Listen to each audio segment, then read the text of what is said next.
Yes, sir. In this video, we're going to ask one question. Who holds black women accountable?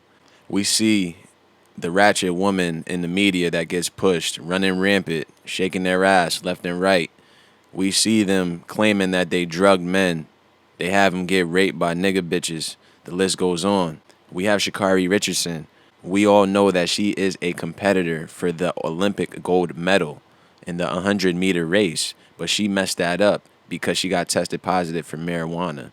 A lot of people are like, oh, weed is legal. This is racist. Weed isn't performing enhancement. You have this woman right here who broke the rules, and then she ends up on a commercial with Kanye West. So it's just like black women get rewarded for their tomfoolery. Meanwhile, quote unquote black men will get castigated left and right for catching a speeding ticket. Something as small as that. And you're not getting rewarded for doing some bullshit. You're going to hear what you did wrong, and then you're going to correct that, because that's what happens when you're a quote-unquote black man in this society. But when you're a sister, you get praised for the bullshit that you do. That's why the ratchet woman is a more profitable tool than the sane woman, than the low-key woman, the artsy woman in the black sector. Not to digress, but we're going to have this right here. It's Speak for Yourself with Marcellus Wiley, Emmanuel Acho, and it's just crazy that they receive backlash for the shit that they say. And that's why I have to come up with this question, asking for a friend: who holds black women accountable? Who could tell y'all that y'all fucked up? Y'all out here making petitions to get Kevin Samuels off of YouTube and Instagram. You got bigger fish to fry than a motherfucker in his 60s talking about y'all fucking up, that y'all overweight, that y'all need to do this, that, and the third to get a man. Listen. A good amount, more than most, of so-called black women in the USA do not like hearing the truth, and nobody can tell y'all that y'all fucked up. We don't have no elders coming out here saying that she fucked up. Everybody that I see in all these media platforms, it doesn't matter, besides this one right here, is talking about how weed is this, that, and the third. Oh my God, she's coping with somebody. All this nonsense, man. I'm not trying to ramble on too long. Let's hear what they got to say. I'm going to jump in. We all have our different struggles. We all have our different things we deal with. But to put on a face and have to go out in front of the world and put on a face and hide my pain, who are you? Who am I to tell you how to cope when you're dealing with a pain, or you're dealing with a struggle that you never experienced before, or that you never thought you would have to deal with? So that's called being an adult. That's called going through adversity, things that make you a better individual. People are dealing with traumatic experiences every single damn day. Does that give you the excuse to go ahead and get saucy? Does that give you the excuse to go ahead and cope with some illegal drugs that you know might hurt your future? Come on now. A lot of people done dealt with shit who are younger than you. Does that give them the license to go get high or go get drunk? No.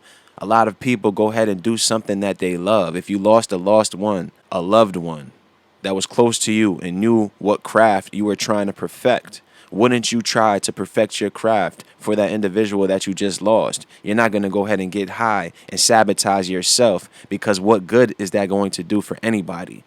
You want to make an excuse that you just lost somebody. We all know that sucks.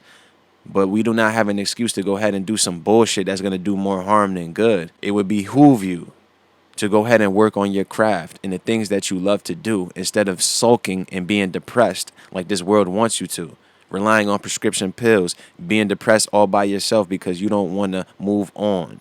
You're looking for an excuse to have a shitty situation, self-sabotage. Don't do that, man. That's the easy way out.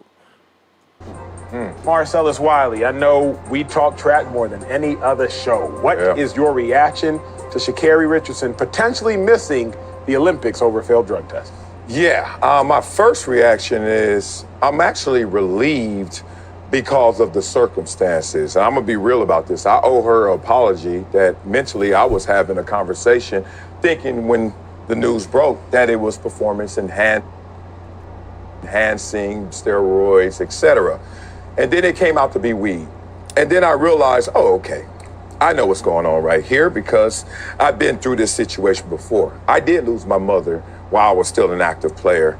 in the NFL. And you know what it didn't give me? A license to ill. It did not give me a license to break rules and restrictions. The thing about this one is so many players that used to smoke weed and play, I had teammates as well. There's a Percy Harvin quote out there that says it wasn't a game he played in 9 years that he wasn't high. Percy Harvin. So I know that this has always been around the culture.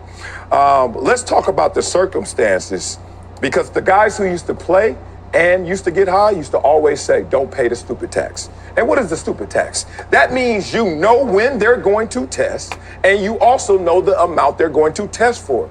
Don't get caught. So in this situation, I'm looking at Sha'Carri and I'm saying simply, you got two choices, not three. You thought you had a third. Don't smoke weed, whatever the marijuana, edibles, whatever you are, or smoke it and don't get caught. But then in this world today, there's a third option, I think, that is being feelings driven. It's being driven by your own justifications of behavior. And it's really reversing the equation of logic. So people are going through their own circumstances. I went through my circumstance of losing my mother. And then because they're going through that circumstance, they think that is now going to empower them to do what they want to do. And that's not how the world works. We talk about this situation right now. It's unfortunate. It certainly is a trivial conversation about the legalization of weed in America and in sports. We'll get to that. But the point is, I'm sorry, you knew the rules, you broke them. You got to deal with the consequences. Yeah, there's so much to unpack here. I will start by saying this. You could submit that Sha'Carri's support staff and society failed her in not adequately providing her athletically legal ways to grieve and to cope with the loss of her mother, as I'm sure she's still trying to do. Now, with that being said, there are stupid rules in sports. Okay. But you still have to adhere to the stupid rules in sports, regardless of how stupid they are. Yeah. Before there was Sha'Carri Richardson, there was a man by the name of Christian Coleman. You want to know why we ain't talking about Christian Coleman? Because he's suspended right now. There you go. And he's suspended because of a stupid rule. In track and field, if you have a whereabouts failure, 3 of them over 12 months, you get suspended. Christian Coleman had a whereabouts failure. As an Olympic athlete or an aspiring Olympic athlete, you have to update your location whenever and wherever you travel to. Because if a drug tester comes to your home and you are not there, strike one. So Christian Coleman, reigning world champion in the 100 meters. He's not going to be at the Olympics this year because of a stupid rule. Gabby Thomas, the fastest living woman to run the 200 meters. She just ran the fastest time ever, second to Flojo. She was provisionally suspended because she had a whereabouts failure. 3 of them. If not by the grace of an Uber receipt showing that she was home when the drug tester said she wasn't, we would not be seeing her, the fastest woman alive in over 200 meters, running at the Olympics. A stupid rule. But you got to adhere to stupid rules. We have seen greater athletes be punished for longer for something lesser because of stupid rules. So the fact of the matter is, regardless of how dumb the rule is, you have to adhere to it. Now, it's a loss for a lot of people. Probably the fans, Sha'Carri, Nike, the games. It's a loss for a lot of people. But Sel, as I look at it, let's please not make this racial. Thank you. What the hell does race have to do with you breaking a rule? A lot of you pro-blacks out here, a lot of goofballs in the United States, they want to claim, they want to yell, they want to cry, white supremacy, white privilege, all that bullshit. Basically saying that you want to play the game that wasn't made for you, then you want to break the rules, and then you want to be treated the same. It doesn't make any fucking sense. You just act like a bunch of fucking kids, and that's why you get pitied on in every direction, because you don't know what to do with yourself. You don't know how to conduct yourself, and everybody's always looking to give you an excuse because why? You don't carry yourself as an adult. You're always looking for the benefit of the doubt. You're always looking for a second chance and shit like that, and everybody deserves a second chance and whatnot, but we got to understand what we do to ourselves, man. What the fuck does it have to do with race, with her breaking a global rule? A rule that's been there before she probably was even born, my dude. Before she was even born, a rule that was established. It doesn't matter if she's smoking in Oregon. That doesn't matter. Who gives a fuck about that? Nobody's trying to be insensitive to the fact that of you having a great loss. You know what I'm saying? but still, you know what's upcoming. That doesn't mean that your mind goes blank and you just go ahead and just get high as you want to, understanding that the trials and the Olympics are upcoming. It doesn't make any sense. Everybody trying to. It's not racial. It is not an American rule. The rule for her suspension is because of WADA, World Anti-Doping Agency. World.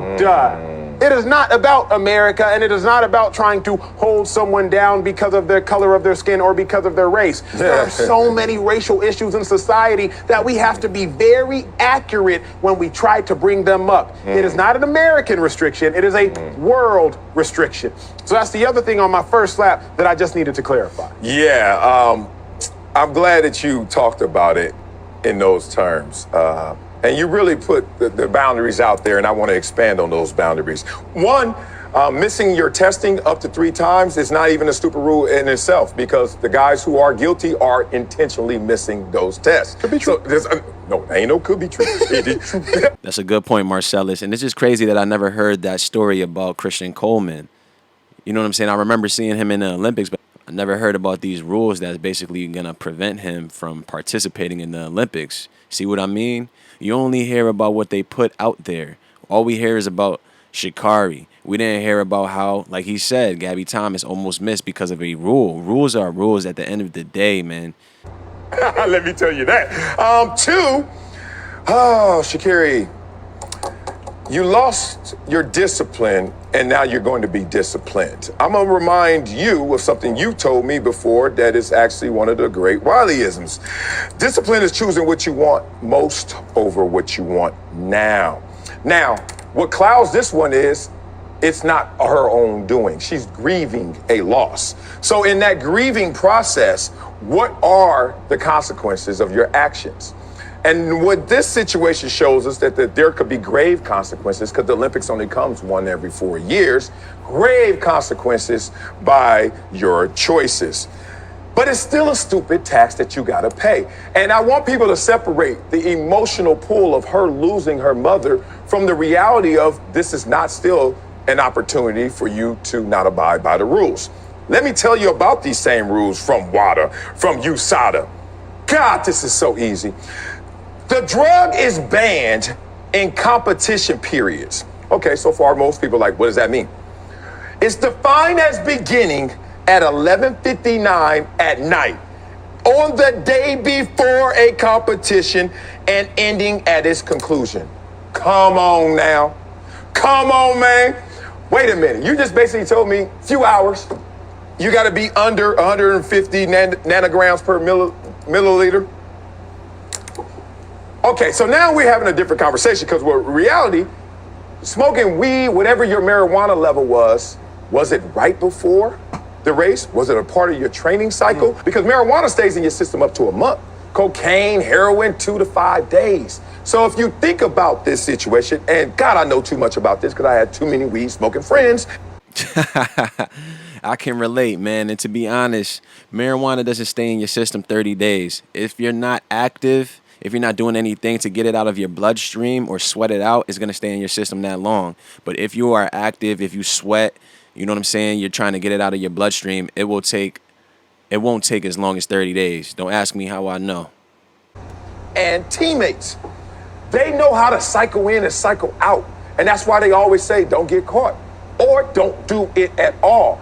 That's the tough one about this, the emotional pull because of her loss. Let's stay with the emotional pull, because of her grieving a tremendous loss, a loss that some people have had to deal with in life, and if you haven't yet, you will have to eventually. But she's not the first and she's not the last person on this planet that's going to have to grieve a loss, man. We're not going to make an excuse for that. We're not going to sound insensitive to that. But we got to understand that when you grieve a loss or something happened to you so crazy that you feel like you're going to sabotage your future, the Olympics comes every 4 years.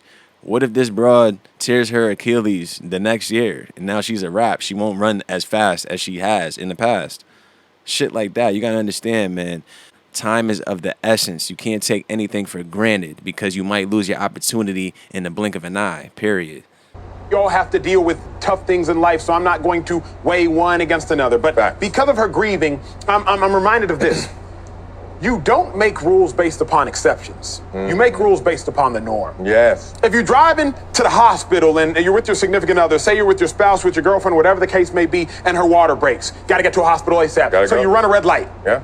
Well, we can't now remove all red lights in the nation because your running of the red light was actually very justified in the instance. Yeah. You actually have to have a rule based upon a norm, not an exception. But also, rules aren't necessarily in place just to protect you.